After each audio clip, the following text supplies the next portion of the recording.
Where are we? When we left the planet Skaro, where did you ask the machine to take us to? Think, Doctor. I shall do what I want to do. Why endanger the rest of us by staying here? Grandfather, please. Please.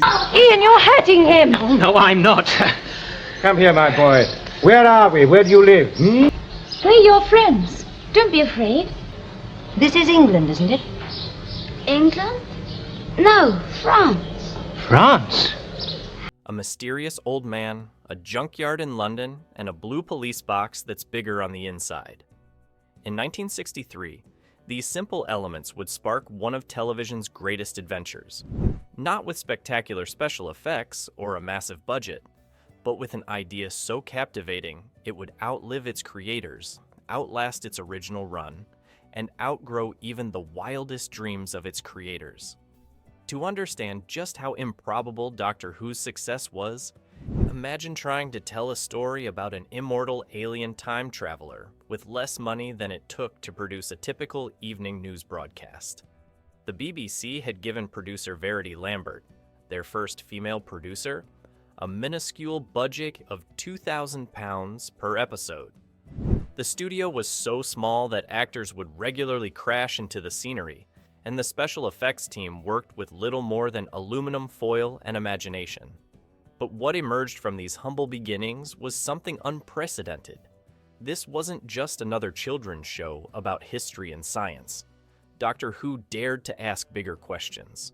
What if we could witness history firsthand? What if an alien walked among us, viewing humanity through ancient yet childlike eyes?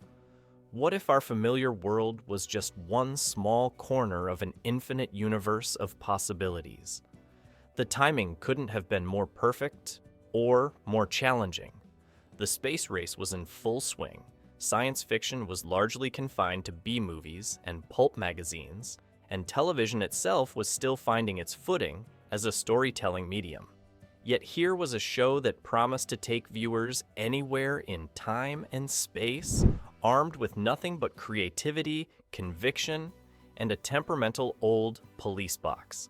This isn't just the story of a television show that survived against the odds. It's the story of how a group of innovators, dreamers, and risk-takers created something that would become part of the cultural DNA of generations. Through wars, social changes, and technological revolutions, Doctor Who has remained a constant companion to millions, evolving and regenerating just like its mysterious protagonist.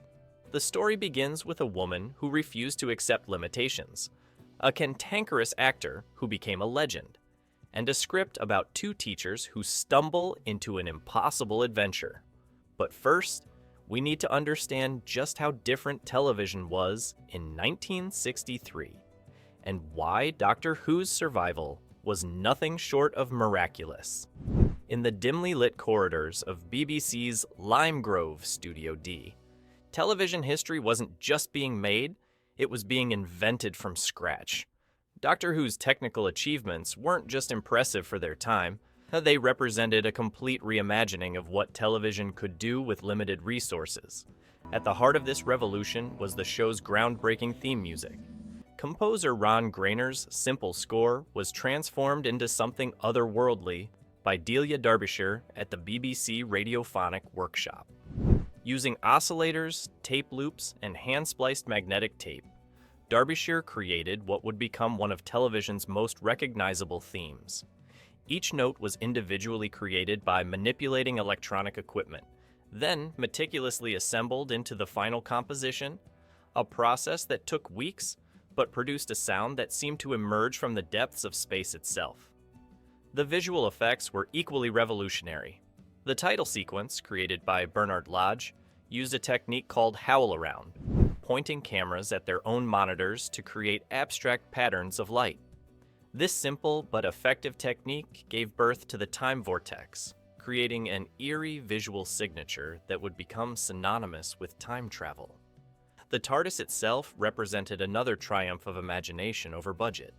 The decision to make it a police box, an everyday sight in 1960s Britain, was born of necessity, but the concept of it being bigger on the inside solved both a practical problem and created an enduring piece of science fiction mythology. The interior set, designed by Peter Brachacki, used forced perspective and minimal decoration to suggest infinite space on a tiny budget. But perhaps the show's greatest technical achievement came with the introduction of the Daleks. Designer Raymond Cusick, working with a budget that wouldn't cover a modern television commercial, created one of science fiction's most iconic villains using little more than plywood, sink plungers, and converted tricycles.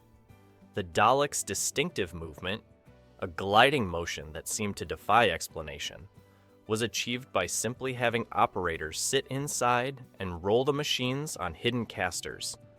Their robotic voices, processed through ring modulators, added a final touch of alien menace that would terrify generations of children. The production team's ingenuity extended to every aspect of the show. Unable to afford elaborate sets, they used minimal decoration and creative camera angles to suggest alien worlds. Limited special effects, budgets led to innovative solutions. The TARDIS dematerialization effect was created by simply taking a shot of the police box and slowly overexposing the film until it faded to white. Even the show's infamous wobbling sets became part of its charm, a reminder that imagination matters more than perfection. These technical innovations weren't just clever solutions to budget constraints. They fundamentally changed how television could tell science fiction stories.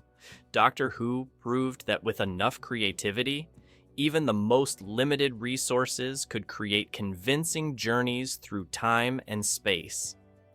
William Hartnell's casting as the Doctor was perhaps the show's biggest gamble and its greatest triumph. Known primarily for playing tough military types and hard men in British films, Hartnell took on the role that would completely transform his career.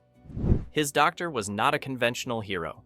Instead, he brought an otherworldly edge to the character, mixing sharp irritability with childlike wonder. His famous line fluffs and occasional stern demeanor weren't weaknesses, but became essential parts of the character. An alien being, trying to navigate human customs and relationships. The show's genius lay in surrounding this mysterious alien with deeply relatable human characters. Carol Ann Ford's Susan, the Doctor's granddaughter, was designed to be the bridge between the alien and human worlds. Her portrayal of a teenager trying to fit into 1963 London while harboring knowledge of the far future resonated with young viewers who felt out of place in their own worlds. Yet it was her relationship with her grandfather that provided the emotional core of those early episodes.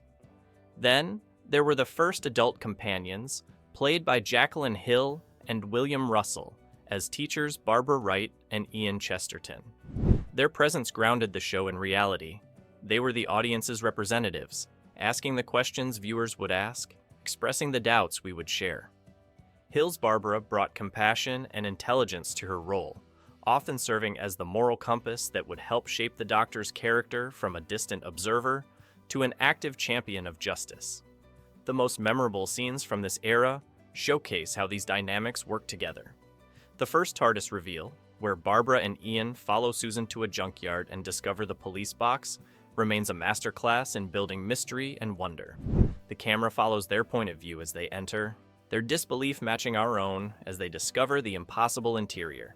Hartnell's performance in this scene, shifting from threatening to mysteriously playful, set the tone for the entire series. But perhaps the most significant casting innovation came from necessity. When Hartnell's health began to fail, the production team faced a crisis that would have ended any other show. Instead, they invented the concept of regeneration, allowing the Doctor to change his appearance and personality while remaining the same character.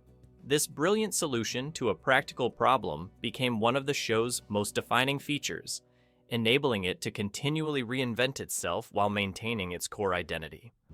The behind-the-scenes stories of casting are equally fascinating.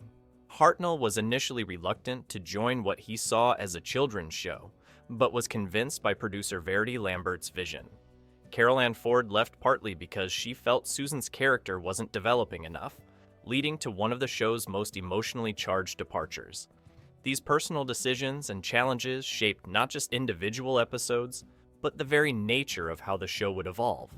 Each of these performances contributed to establishing Doctor Who's unique tone, serious enough to tackle complex ideas, but with an underlying sense of wonder and adventure that could appeal to viewers of all ages. They proved that science fiction television didn't need to choose between intelligence and entertainment. It could achieve both through strong characterization and thoughtful performances. When Doctor Who first flickered onto BBC screens, few could have predicted its impact. Initial reviews were mixed at best. The Times dismissed it as a curious experiment, while other critics questioned whether science fiction belonged on the BBC at all. The first episode, An Unearthly Child, aired the day after President Kennedy's assassination, leading to a lower-than-expected viewership and a rare BBC decision to rebroadcast the premiere a week later. Then came the Daleks. Against producer Sidney Newman's explicit instructions to avoid bug-eyed monsters, the show introduced these pepper pot-shaped aliens in its second serial. What could have been the show's downfall instead sparked Dalek mania. Children. Across Britain were suddenly mimicking the creature's famous exterminate cry in playgrounds. Dalek merchandise flew off shelves, from toys to board games to candy. The BBC, which had been skeptical about the show's future, suddenly found itself with an unexpected hit. Yet this success brought its own controversies. Mary Whitehouse, the famous moral campaigner, repeatedly attacked the show for being too frightening for children. The BBC received letters from concerned parents about children hiding behind sofas, though this behind-the-sofa phenomenon would later become a beloved part of the show's mythology. The production team, led by Verity Lambert, had to walk a delicate line between maintaining the show's edge and appeasing these concerns.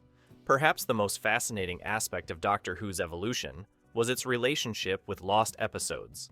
Between 1967 and 1978, the BBC routinely wiped and reused expensive videotapes, leading to the loss of 97 episodes from the first 6 years. This practical decision would later create an entire subculture of fans dedicated to tracking down lost episodes.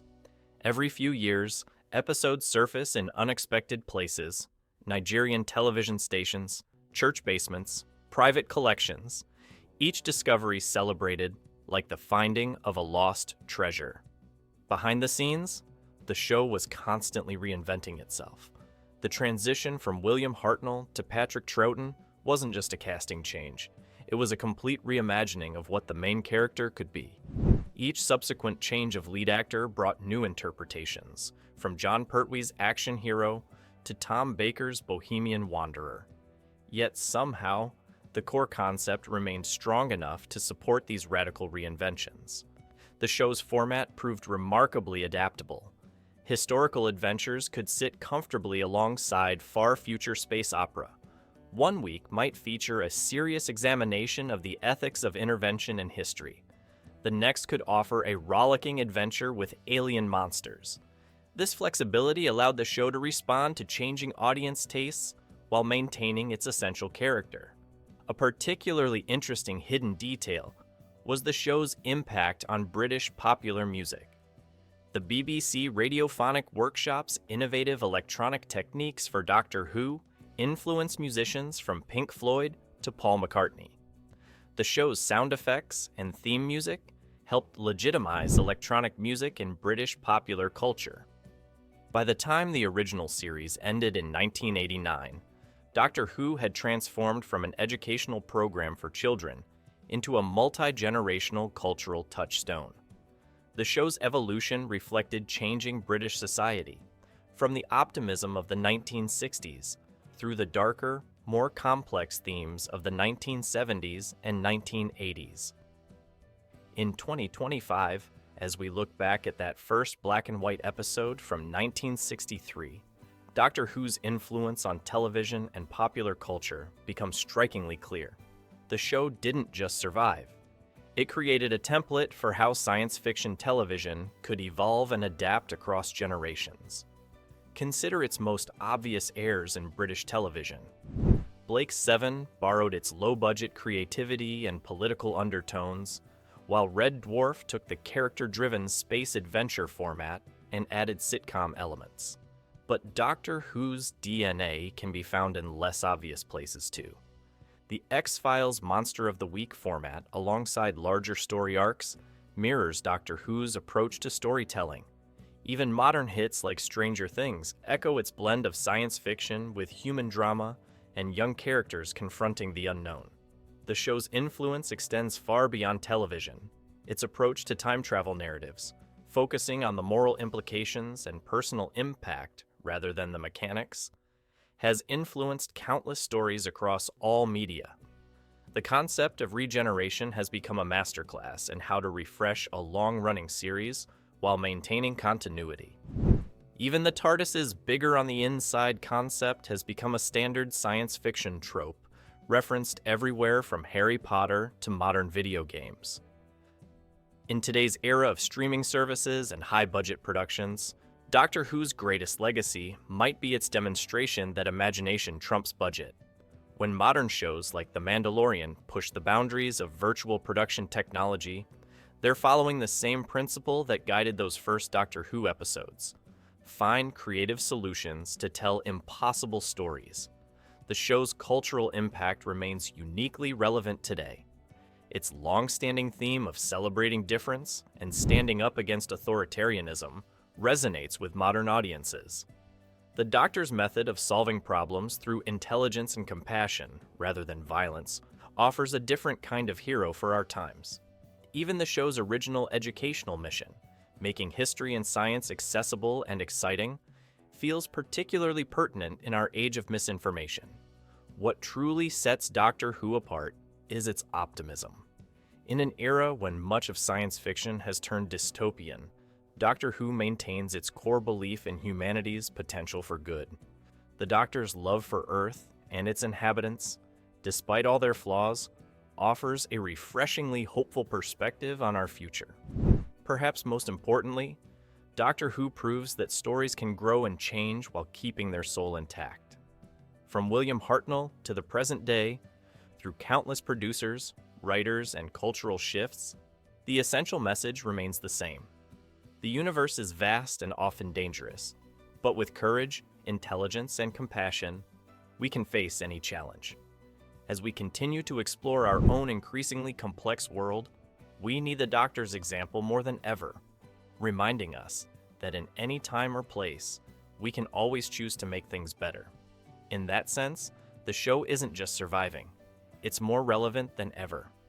The question isn't whether Doctor Who will continue to influence future generations, but how many more regenerations of popular culture it will inspire. What started in a tiny BBC studio continues to ripple through time and space, teaching each new generation to look at the stars and dream. If you enjoyed this journey through time and space with the original Doctor Who, make sure to materialize that subscribe button. Every day, we explore the stories behind the stories that shaped our culture,